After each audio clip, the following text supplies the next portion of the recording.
Broadcasting Network.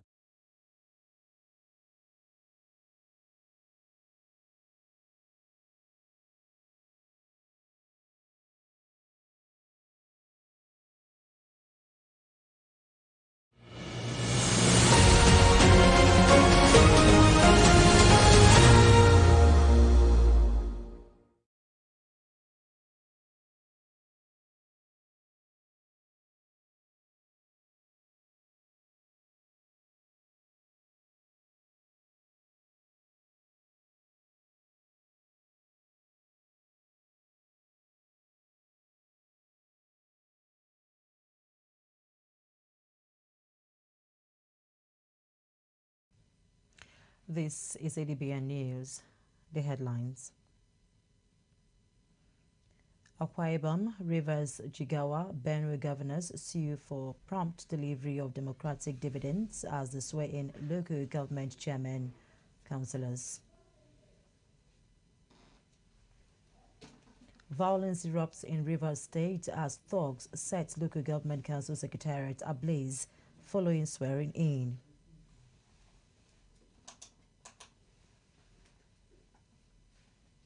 CP Disu assumes office as 32nd Commissioner of Police. FCT Command promises reforms in FCT policing.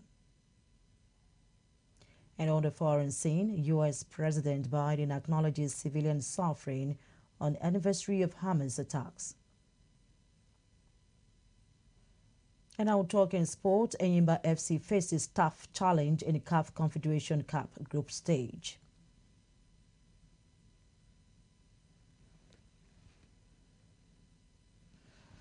Good evening. Thank you for joining us. I am Grace Ike. The news and details. Akwa Ibom State Governor Pastor Umo Eno has charged newly elected local government chairman and vice chairman to discharge their duties in line with his administration's RISE agenda without fear or favor. Pastor Eno, who gave this charge during the swearing-in ceremony of local government chairman at the banquet hall, Government House, Uyo, stressed that local government serves as a foundation for growth and development in every nation. Adbn correspondent Mary Onyemechi completes this report. Pastor Umoino, while addressing the newly elected officials, urged them to remain connected with the people in their council area, just as he emphasized inclusivity in all locals, regardless of background and social status. A burden to ensure that you utilize the resources you'll be availed to get the most work done to advance their welfare and statutory responsibilities associated with your office. Each of you are autonomous in your financial dealings, which means you receive your funds directly. But remember, we have shared responsibilities. He commended the chairman, Akwa Ibom Independent Electoral Commission, AKISEC, Elder Anyedie Ikowa, for conducting a free and fair election, which he said gave people a voice. He further appreciated the immediate past transition chairman for their efforts in developing their region, while urging for their continued support to their RISE agenda. Nobody can claim we were not free. It was fair. It was credible. And that's why you are here. It was not the winner take it all.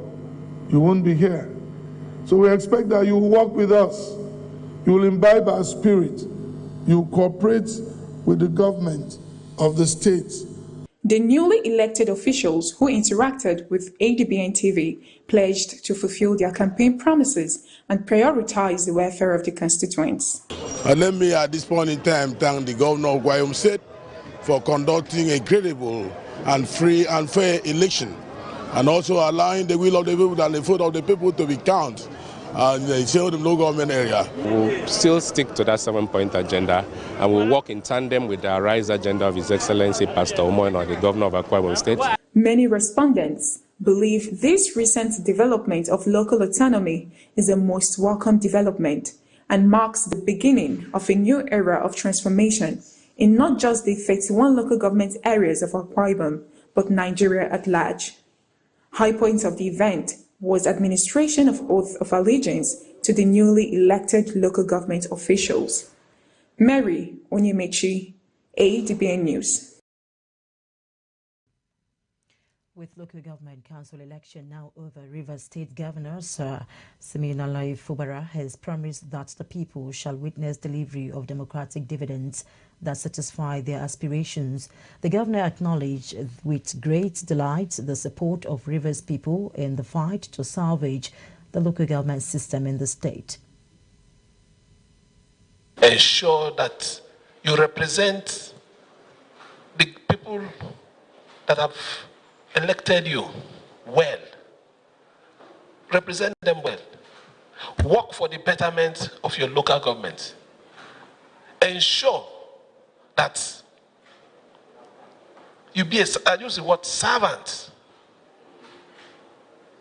Open your doors. Embrace everyone. And I assure you that nothing is bigger and greater than that. While charging the 23 newly sworn-in chairmen that emerged from the just concluded Rivers State local government election, the governor at the executive chambers of Government House in Port Harcourt assured that he will continue to use the means of peace to ensure that the assets of Rivers State are protected. Governor Fubara appreciated President Bola Tinubu for his democratic approach while giving the government support. Let me also appreciate the President of the Federal Republic of Nigeria. And that is the truth.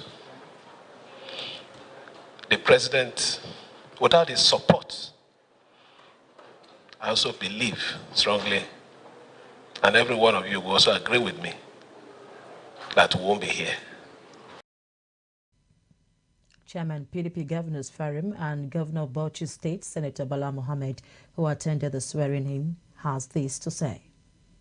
Governor Fubara is the vice chairman. All the governors are with him, and certainly we are taking steps to ensure reconciliation.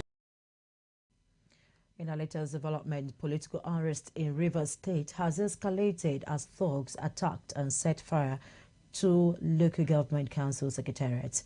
The attacks took place around 11 a.m. today, with Eleme local government area being one of the first hit.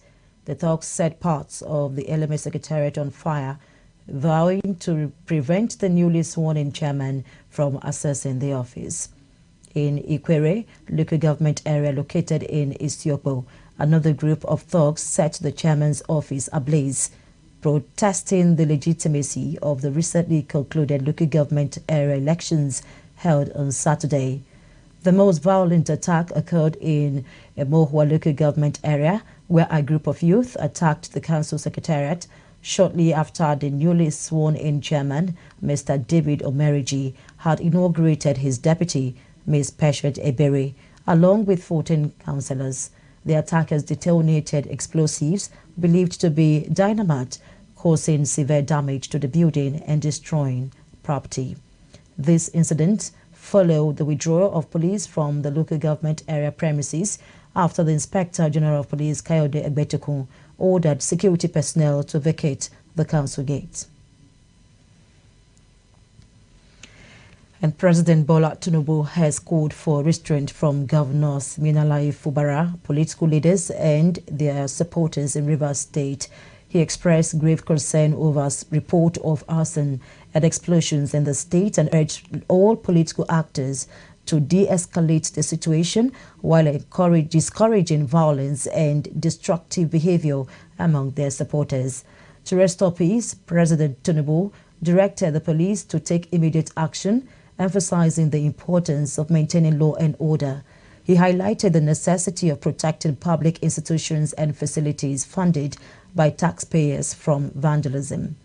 In an appeal conveyed by Special Advisor on Information and Strategy, Chief Bayo Onanuga, today, President Tinubu underscored that self-help has no place in a democratic system, particularly after 25 years of uninterrupted democracy in the country. He reiterated that the judiciary is equipped to resolve all political disputes, assuring that the outcome of the recent election should also follow due legal process. Bringing local government election update from Jigawa, Governor Umar Namadi of Jigawa State has issued a stern warning to the newly elected local government officials against involvement in illegal land transactions. He delivered this message during the inauguration ceremony of the newly elected chairman and their deputies in Duse today. Governor Namadi also advised the newly elected officials to remain in their respective councils to ensure effective governance and serve their constituent. He emphasized that his administration would not tolerate local government chairmen residing outside their duty posts, stressing the importance of their presence in their communities for the smooth running of government affairs. Recall that All Progressive Congress achieved a decisive victory in the Jigawa State local government elections, winning all 27 chairmanship seats and 281 out of 287 councillorship positions. Opposition parties, including the All Progressives Grand Alliance and Accord Party, secured 5 seats. However, the winner for Dubantu ward in Hadejia local government area was not declared due to ballot dispute and destruction of ballot boxes. In Benue State, Governor Hyacinth Alia has inaugurated 23 newly elected local government chairmen, urging them to uphold the highest standards of governance. The chairmen, all from the All Progressive Congress, were declared winners following Saturday's local government elections. During the swearing-in ceremony, Governor Alia emphasized the importance of integrity, transparency, and fairness in their leadership roles. He reminded the chairmen of their duty to work diligently and provide strategic leadership while prioritizing accountability and service over personal gain. Governor Alia encouraged the new chairman to build on the achievement of the outgoing caretaker committees and remain attentive to the needs of their communities. The governor further advised the chairman to engage with all stakeholders and opposition parties, welcoming constructive criticism to foster democracy and good governance while compelling them to hit the ground running. Keeping up with the aftermath of the local government election, one-time Benue State former lawmaker and political analyst Comrade Daniel Atai has called on federal government and National Assembly to prioritize the digitalization of country's voting system. Speaking in an exclusive interview with Adbn News in Abuja, Comrade Atai stressed the urgent need for reforms to ensure transparency and efficiency in elections across the country. And this appeal follows the just concluded local government elections held in Akwa Ibom, Rivers, Benue, and Jigawa State. Our correspondent, Edijong Ibanga, tells us more.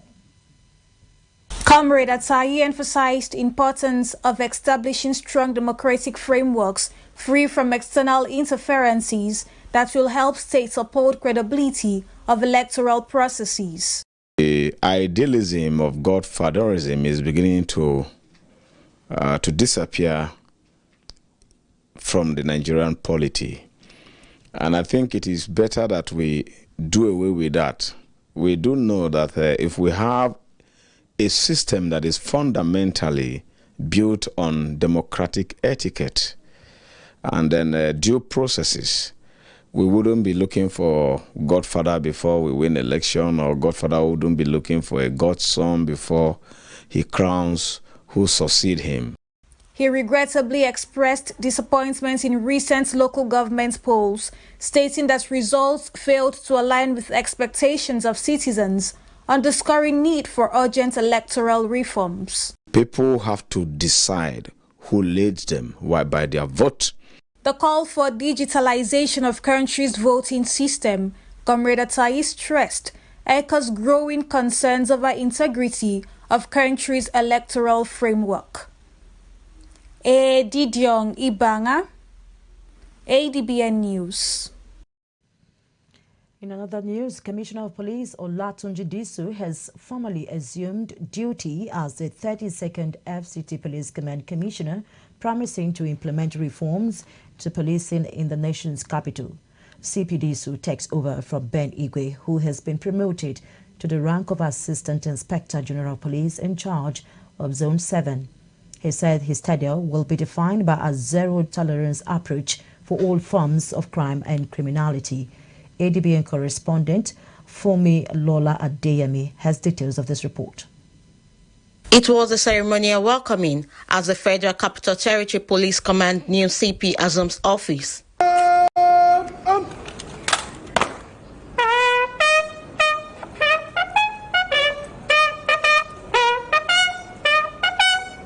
Shortly after the inspection of Koto Guard, CP Disu read the riot act to those who seek to disrupt the tranquility of the FCT. To those who seek to disrupt the tranquility of the FCT, I send a clear and resolute message. My tenure will be marked by a zero-tolerance approach to all forms of crimes and criminality. We will not waver in our commitment to safeguarding our community, ensuring that law enforcement is both effective and respectful of the rights of all citizens. CP Disu added that his tenure will leverage modern technology to aid policing efforts. In addition, we will prioritize the following key areas: community policing, intelligence gathering. We are going to integrate technology into our policing. We will leverage modern technology to aid our policing efforts, utilizing tools such as data analytics and surveillance system to enhance our operational efficiency. The Commissioner of Police was welcomed by the huge presence of the Intelligence Response Team, Special Tactical Squad, Civilian Joint Task Force, officers and men of the command. Funmi Adeyemi, ADBN News. In a separate development, Federal Capital Territory Administration has issued a stern warning to prominent individuals and corporate organizations in the nation's capital, threatening to revoke their certificates of occupancy if outstanding payments are not settled within 2 weeks. The administration, in a statement, said affected landowners, particularly those in the Maitama 2 district, Cadastral Zone A10, were urged to clear their unpaid bills for the issuance of their CFO or risk losing their property rights. FCTA explained that the move is part of its efforts to ensure infrastructural development within the district, noting that a total of 3,273 allottees were served with the notice. Among the notable individuals impacted by this notice are children of former President Muhammadu Buhari, Yusuf Buhari and Zara Buhari, as well as Chief of Staff to President Bola Tinubu, Honorable Femi Gbajabiamila, and the Speaker of the House of Representatives, Honorable Abbas Tajuddin, amongst others. The FCTA has emphasized that failure to comply with the payment directive within the specified 2-week period could lead to the cancellation of the land titles. You're watching ADBN News at 7. Watch us on DSTV channel 258, on Star Times channel 140, Avo TV app, Limex World TV app, and Niger TV app. For more stories, visit our website on www.adbntv.com. Stay with us for more stories after this break. Welcome to the world where innovation meets opportunity, where ideas become empires. This is Market TV. I am Idorian Flannan, and every week I'll be taking you inside the dynamic world of marketing and commercial business. From groundbreaking startups to big businesses, Market TV brings you the best pricing and latest goods on display. It's all about understanding your audience and staying ahead of the trends. Witness the creative processes that drive the various brands. Join us as we dive deep into the strategies that shape the commercial landscape, from streets to traditional advertising and social media. We cover it all. Whether a seasoned professional or an aspiring entrepreneur, Market TV provides the insights you need to thrive. This show gave us a tool to turn our vision into reality. So, if you're ready to enter the market, tune into Market TV every Saturday at 6 p.m.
In a world of overwhelming voices where everyone has different opinion on different issues, it is important that we bring the core issue to the fore. Join me, Nancy Banigo, on Softline as we lend our voices to inform and influence your thoughts and actions. This is not just mere talk, it is an invocative program that touches the core of our existence.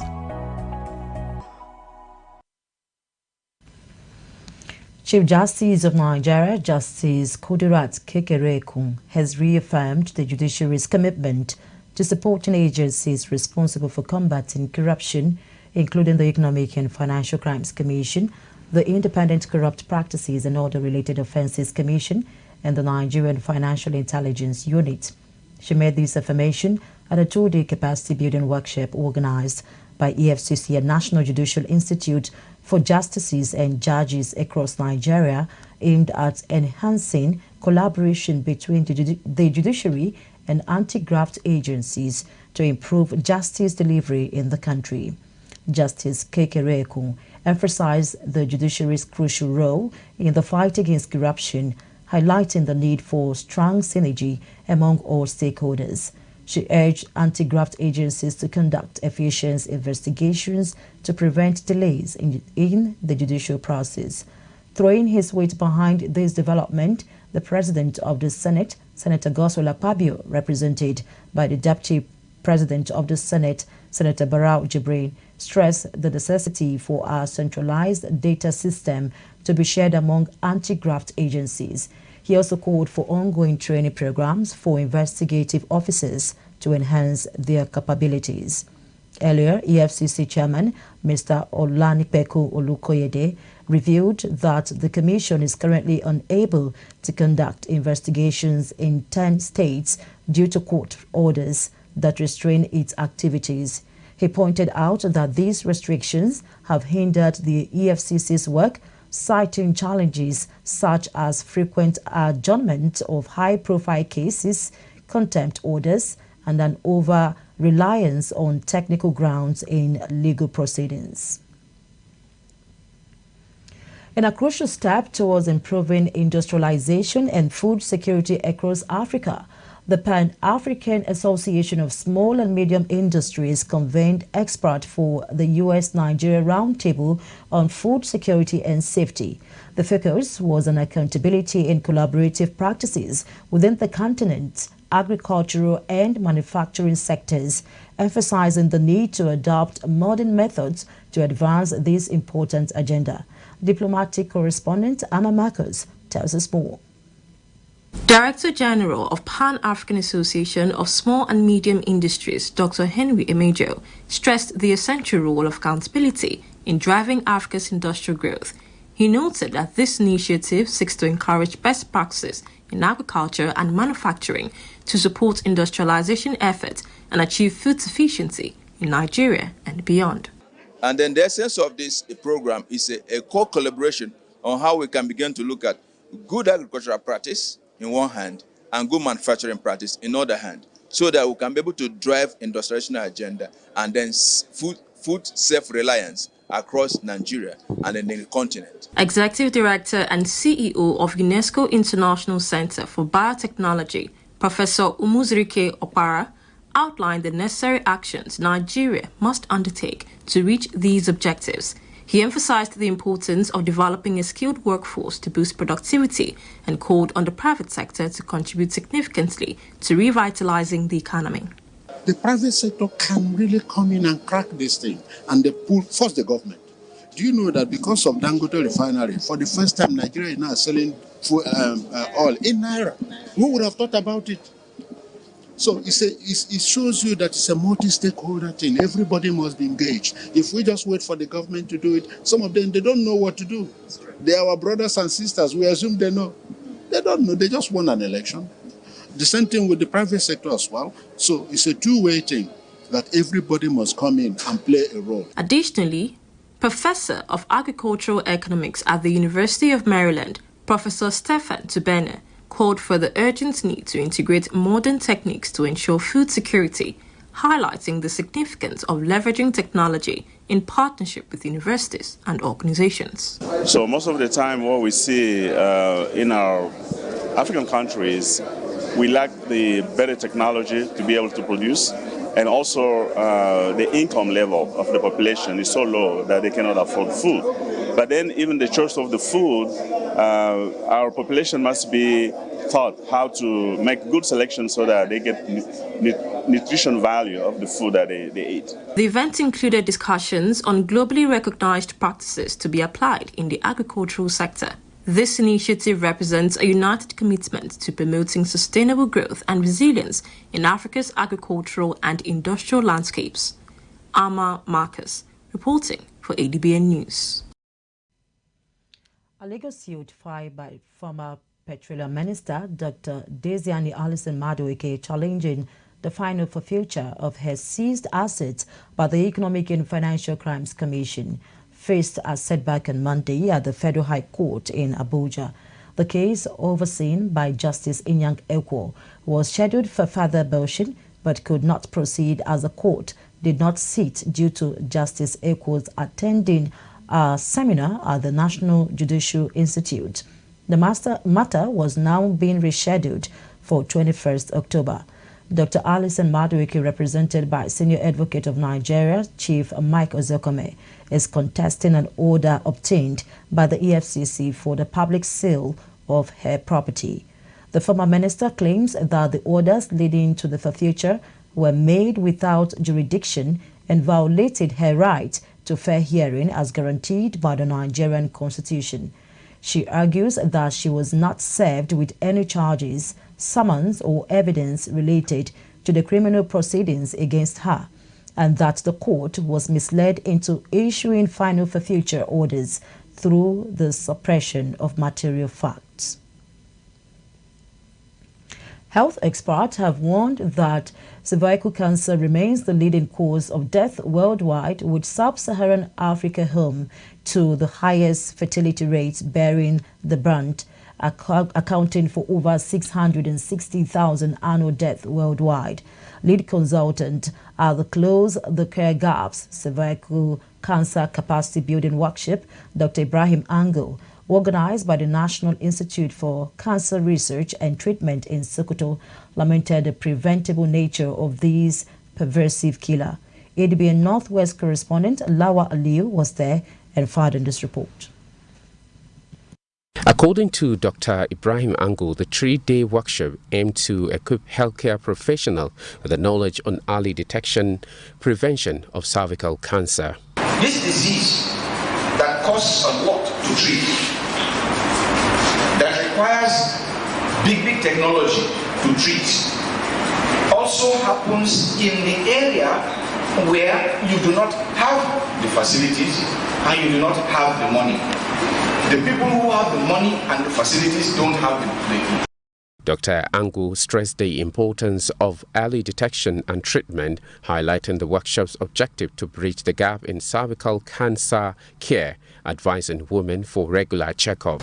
We advocate that from the age of 25, a woman should have cancer screening. If they have access to HPV DNA, as in some parts of Nigeria, they can be doing it every 5 years, provided it remains normal. If they, however, like us, are using pap smear, then they should have their screens every 3 years. Director General of the National Institute for Cancer Research and Treatment, Usman Malami Aliyu, represented by Nasiru Yusuf, reaffirmed the institution's commitment to combating cervical cancer. We have always reiterated our determination to work with all relevant stakeholders to combat and reduce to the nearest minimum all forms of cancers in the country.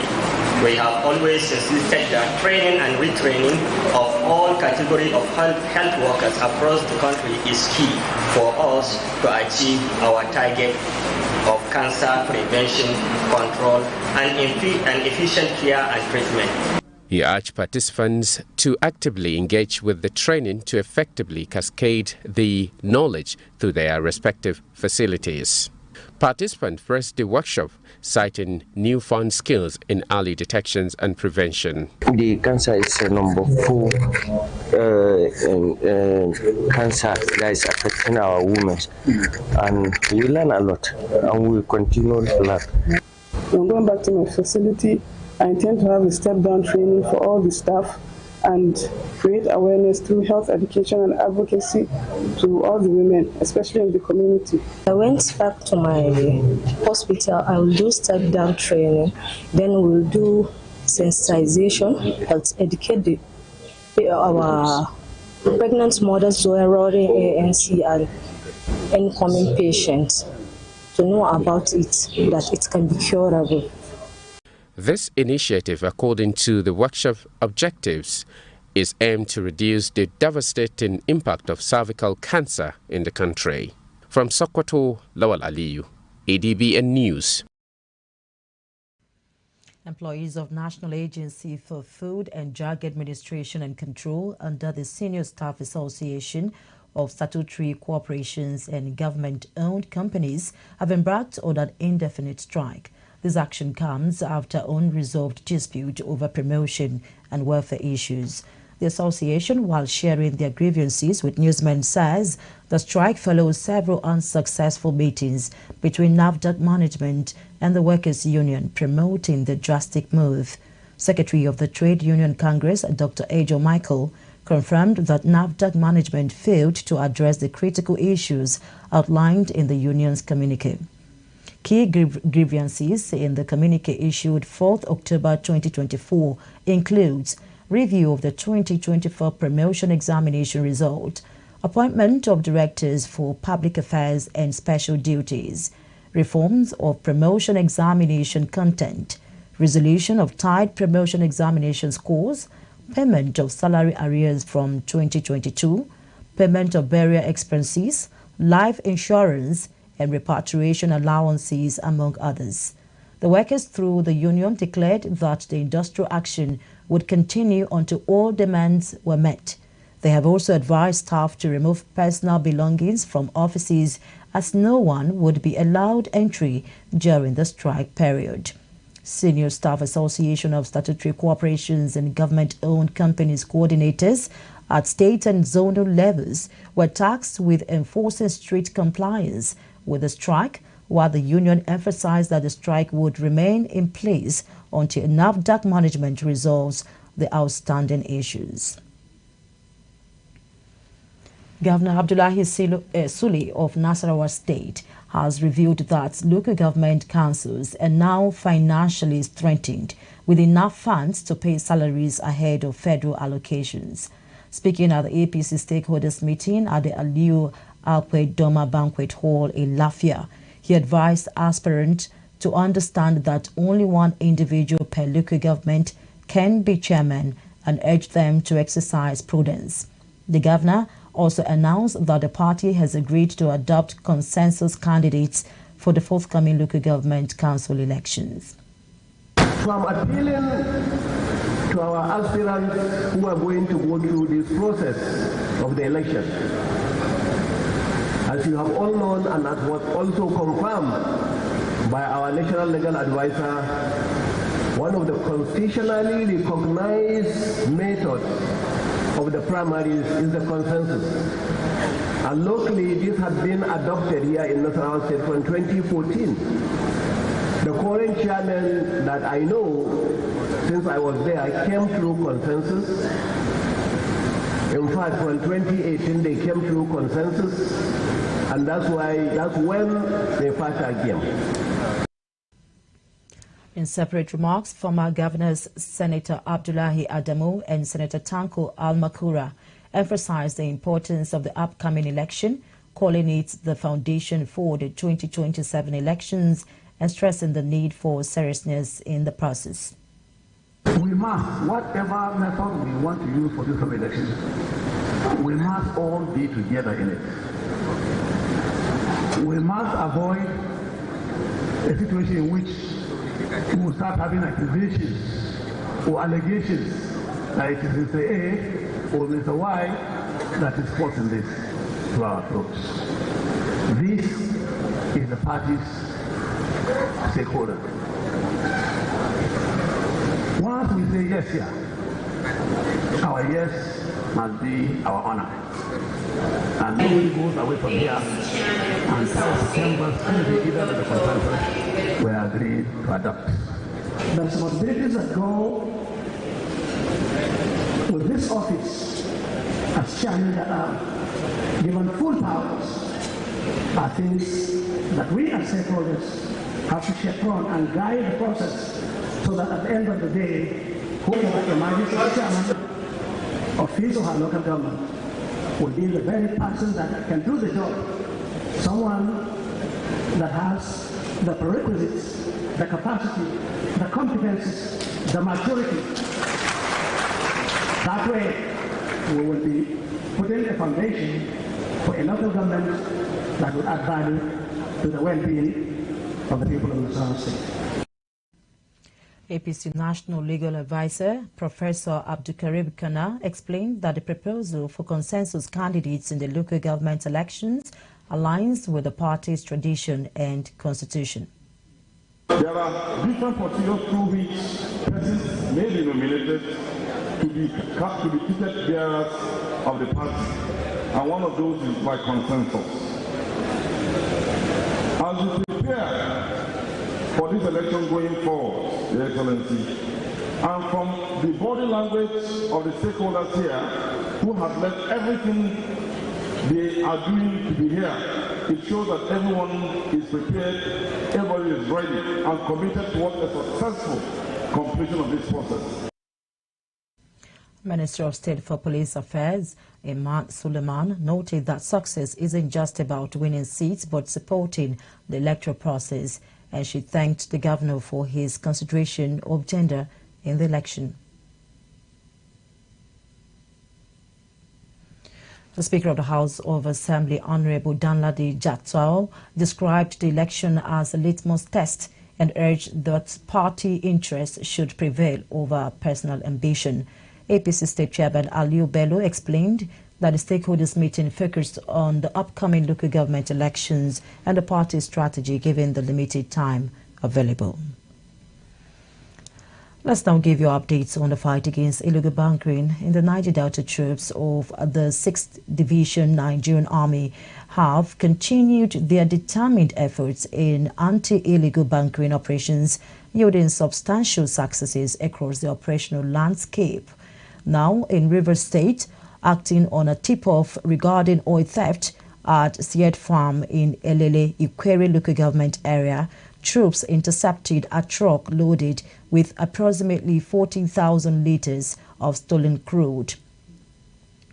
In another development, at Sankri in Okrika local government area, the troops deactivated 3 illegal refining sites and destroyed 2 wooden boats, recovering over 26,500 litres of stolen product. Similar operations were conducted in the Dapama area of the Geme local government area, as well as along the Imo River side, where troops identified and destroyed several illegal refining sites, including makeshift structures and 1 large pot, along with over 30 cooking drum pots. The operations also resulted in the destruction of 4 wooden boats and 1 fiber boat, along with the recovery of over 15,000 litres of stolen crude around Okoloma, Obuzo and Okwa Creeks, all handled in accordance with existing mandates. In a related development, troops recovered a pipeline vandalization site at Freedom Kula in Akukuturo local government area, recovering 3 gas cylinders and arresting 1 suspect during further investigations. The intensified crackdown also yielded result in Bayelsa State, particularly around the Sabaso area in Nembe local government area, where active illegal refining sites were deactivated, resulting in the recovery of over 2,800 litres of stolen products. In Amalakiri, southern Ijo, another active illegal refining site was dismantled, recovering over 2,500 litres of stolen product. Troops intercepted a wooden boat carrying over 1,800 litres of stolen ago in sacks near the Idewa Wari Bokiri area of Ogbea local government area. In Delta State, a trailer was intercepted while siphoning crude from the Nigerian Petroleum Development Company oil pipeline at Ozoro in Isoko North local government area, leading to the arrest of 2 individuals connected to the crime. Several other vehicles loaded with stolen products were intercepted during follow-up operations in Obi and Nyema community, Ika South local government area, and Ugo community in Edo State. Additionally, in Akwa Ibom State, troops intercepted 3 drums of premium motor spirit and arrested suspects involved in the illegal operations. And on the foreign scene, U.S. President Joe Biden expressed deep concern over the suffering of civilians during a year marked by conflict on the first anniversary of the Hamas attacks on 7th October. He stated that far too many civilians have suffered far too much during the year of conflict and reiterated his commitment to pursuing a ceasefire in Gaza amid ongoing hostilities involving Israel, Hamas, and Hezbollah. The anniversary is being observed by people across Israel and around the globe, recalling the tragic event of last year when Hamas killed approximately 1,200 individuals and took 251 hostages. Since that fateful day, the Hamas-run health ministry reported that nearly 42,000 people have died during Israel's military campaign in Gaza. In Lebanon, the atmosphere remains tense, with smoke billowing from abandoned streets in Beirut, while Israeli drones continue to patrol the skies. Tunisian president appears set for a landslide victory in the recent election, according to an exit poll released by the state television. Celebrations in the capital on Sunday night after the poll indicated that he garnered 89.2% of the vote, decisively defeating 2 rivals, one of whom is currently imprisoned. President Said faced former ally and critic, leader of the Sharp Party, along with Zamel, who was jailed last month. The electoral turnout was reported at just 27.7%, significantly lower than the 2019 presidential runoff. Official results are expected to be announced on Monday evening. In response to the exit poll, Said emphasized that his victory signifies a continuation of the revolution, pledging to rid the country of corruption and betrayal. Both Zamel and other campaigns have dismissed the exit poll findings, asserting that the actual result will differ.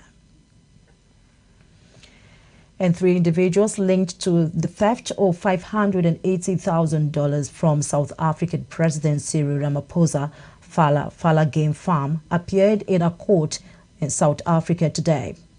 And the accused, Emanuela David Froliana Joseph, and her brother face multiple charges, including housebreaking and theft.